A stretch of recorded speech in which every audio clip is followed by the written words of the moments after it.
déchets en ville que chez des chats à la campagne. Alors, dans cette relation, il y a quand même une certaine asymétrie, puisque, comme vous l'a dit Marine tout à l'heure, domesticus veut dire de la maison, ça veut dire qu'on a pris en charge, nous humains, à un moment donné de l'histoire, le milieu de vie de l'animal, et donc il devient dépendant de nous sur un certain nombre d'aspects.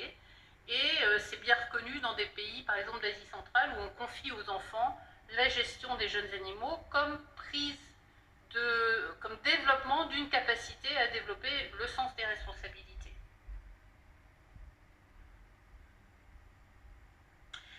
Je vais reprendre un peu ce que vous a montré Marine en vous montrant que, par exemple, en prenant en charge la sélection des animaux dans le cadre de la domestication, on a décidé de certaines orientations. Par exemple, elle vous a bien montré tout à l'heure comment on pouvait sélectionner des traits comportementaux.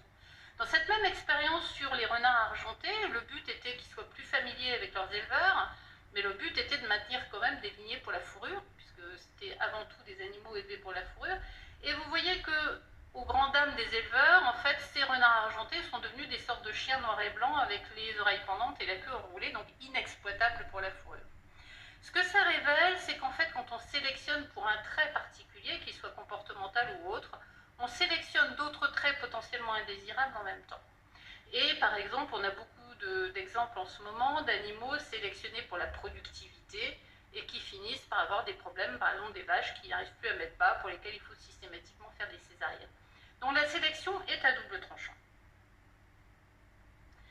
Pour répondre aussi à ce besoin de babyface qu'a évoqué Marine tout à l'heure, on a été sur un travail de sélection sur l'esthétique. On est sur ce que les vétérinaires appellent maintenant les hypertypes, avec en particulier ces écrasements de la face qu'on peut voir chez certaines races de chats ou de chiens, et qui sont associés en fait à des troubles oculaires, respiratoires et autres.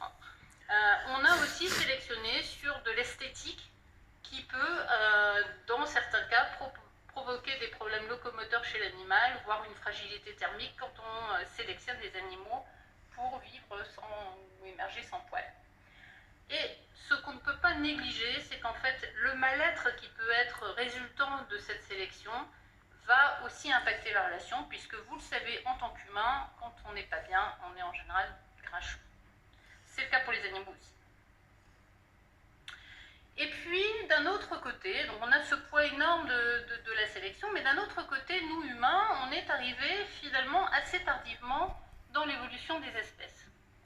Qu'est-ce que ça veut dire? Ça veut dire que pendant de longs milliers d'années avant que nous ayons un impact sur l'animal, ces espèces ont développé des adaptations à leur milieu de vie, à leur vie naturelle.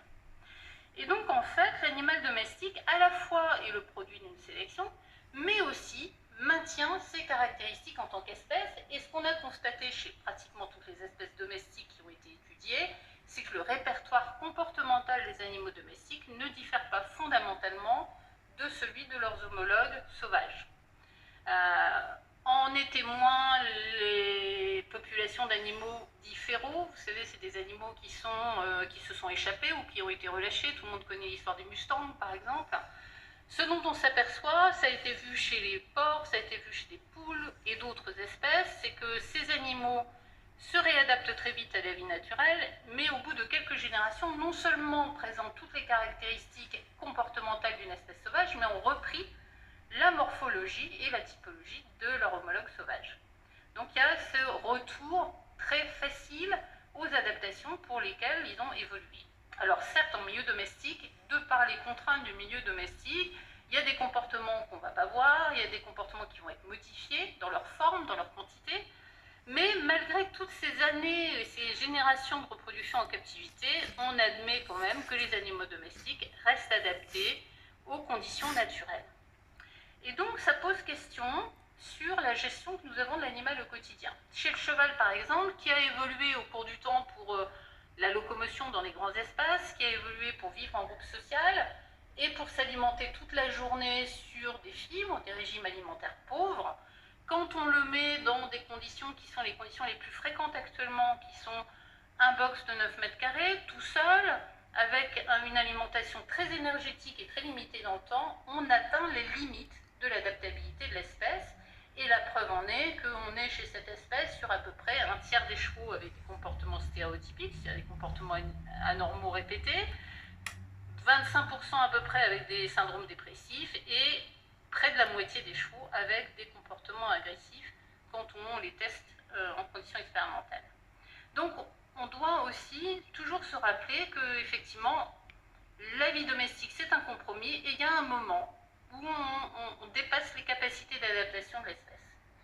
Et ça a un impact direct sur la relation à l'homme, puisque par exemple, dans des expériences menées par des collègues étrangers, ils ont montré que des chevaux maintenus à l'état jeune, en confinement ou en privation sociale, vont être beaucoup plus difficiles à débourrer, vont être beaucoup plus agressifs envers leur entraîneur. Curieusement, et là encore, comme pour le chat tout à l'heure, on a peu d'informations sur l'évolution en tant que caractéristique comportementale du chien ou du chat. C'est particulièrement vrai pour le chat, puisque son homologue sauvage, on en sait très peu de choses, à part que c'est un carnivore solitaire.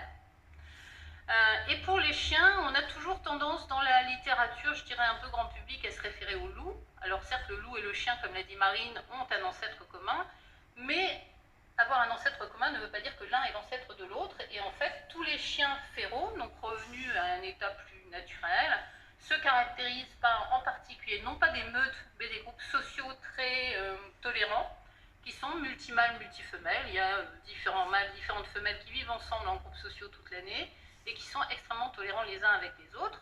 Ils se caractérisent par une alimentation diversifiée et aussi par le fait qu'ils bougent beaucoup, ils parcourent de longs espaces, ils ne sont donc pas franchement territoriaux. Mais malgré tout ça, voilà un petit peu ce qu'on sait, ce qui est très peu, et du coup, là où pour les animaux de ferme et de zoo, on a une explosion des recherches sur le bien-être, sur le chien et le chat, on en est encore aux prémices. On sait très peu de choses sur ce qui est caractéristique ou ce qui serait attendu en termes de conditions de vie pour ces animaux-là. Il n'empêche que là encore, on rencontre quand même quelques difficultés. Si on regarde le chien et l'alimentation, donc c'est quelque chose qui est un problème commun à beaucoup d'espèces domestiques, le chien, un tiers de chiens obèses en population britannique, c'est un problème de société, pas seulement chez l'homme, avec des troubles digestifs divers qui questionnent sans qu'on ait vraiment pour l'instant de vraies réponses sur quelle quantité, quelle qualité, quelle diversité, puisque dans la nature, par exemple, les coyotes mangent régulièrement des baies. À quel moment? Est-ce qu'il faut des repas limités dans le temps, permanents? Voilà, tout ça est en question. Le fait est qu'actuellement, on a un souci de ce point de vue-là. Alors, c'est pas propre aux chiens, comme je le disais. Sur les chevaux, par exemple, les différentes études menées ont montré qu'on a à peu près un quart des chevaux qui sont en surpoids. Et ce qui est intéressant, c'est que si on fait passer des questionnaires aux personnes familières de ces chevaux, donc aux soigneurs en charge de ces animaux, les animaux en surpoids sont considérés comme des animaux de taille normale. On est donc sur quelque chose où on a une sorte aussi de décalage de notre représentation vers finalement un animal qui va bien, c'est un animal qui est bien rond. Il n'est pas rare que des animaux qui sont normaux soient considérés comme maigres. L'autre aspect sur lequel on intervient beaucoup, et c'est lié aussi à notre représentation de l'animal, c'est cette idée que, effectivement, plus on va prendre l'animal jeune, et plus on a de chances que la relation avec l'homme se fasse mieux. Pourquoi? Parce qu'on a aussi envie que cet animal s'attache d'abord à nous. Et donc, chez le chien, par exemple, on s'aperçoit que s'ils sont adoptés avant 6 semaines, on a plus de problèmes après comportementaux. Et puis aussi que cette séparation 6 semaines, non seulement risque d'altérer de fait la relation à l'homme ultérieurement, mais peut être associée à des pertes d'appétit, à une mortalité accrue. C'est vrai en gros pour toutes nos espèces domestiques. On est actuellement dans un mode de fonctionnement où on sépare très précocement les jeunes de leur mère et de leur fratrie pour ceux qui vivent, qui naissent à plusieurs. C'est le cas chez les veaux qui sont séparés à quelques heures pour des raisons économiques, là où dans la nature ils seraient sevrés de façon alimentaire vers 1 an, les porcelets, les poulains, sachant que pour ces différentes espèces, même quand il y a sevrage dans la nature, c'est un sevrage alimentaire et ils restent en général avec la mère beaucoup plus longtemps que ça. Donc on est sur un stress qui est à la fois digestif et social. Et puis on a une représentation, parce que c'est une autre espèce, mais qui ne nous parle pas. Donc en fait on est sur une représentation de ce qui nous semble bien pour lui. Si je vous montre cette image et que je vous demande de porter un jugement sur l'environnement dans lequel vit ce cheval, il est très probable que vous allez me dire mais il n'y a rien à manger. Effectivement, il devrait s'orienter vers une bonne prairie en herbe, hein, puisque c'est un cheval. Mais si on fait maintenant un gros plan sur l'animal, vous voyez qu'en fait son état corporel est juste parfait, son poil est brillant, pas d'indication de mal-être. Et ça, c'est très important de s'en souvenir parce qu'en fait, on croit savoir ce qui est bien pour l'animal en termes de ressources. Et donc, en général, quand on va quelque part, on va porter un jugement sur la façon dont est géré l'animal. Mais ce qui compte vraiment, c'est ce que l'animal exprime, en fait. Il n'y a que lui qui sait ce qui est profitable pour lui ou pas.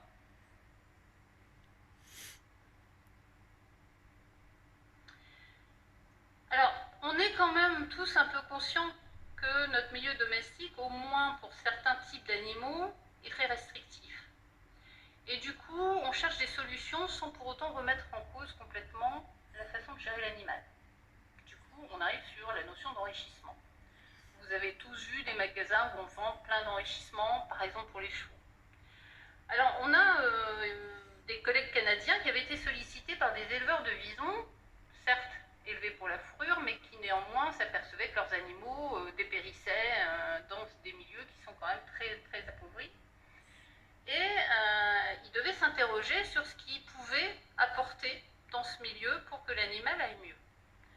Ils ont construit un système avec des portes qui donnaient sur des compartiments dans lesquels l'animal pouvait accéder à une ressource, qui pouvait être de l'alimentation, un bain, un congénère, un jouet, les jouets étant quelque chose qui se faisait assez régulièrement dans les élevages. Et puis sur ces portes, ils ont mis des poids. Et l'animal devait travailler de plus en plus fort pour accéder à sa ressource favorite. Vous avez là les résultats du travail mené par les chevaux, pas par les visons, et vous voyez qu'ils travaillent le plus pour avoir accès à un tunnel, à un compartiment où il y a de l'aliment.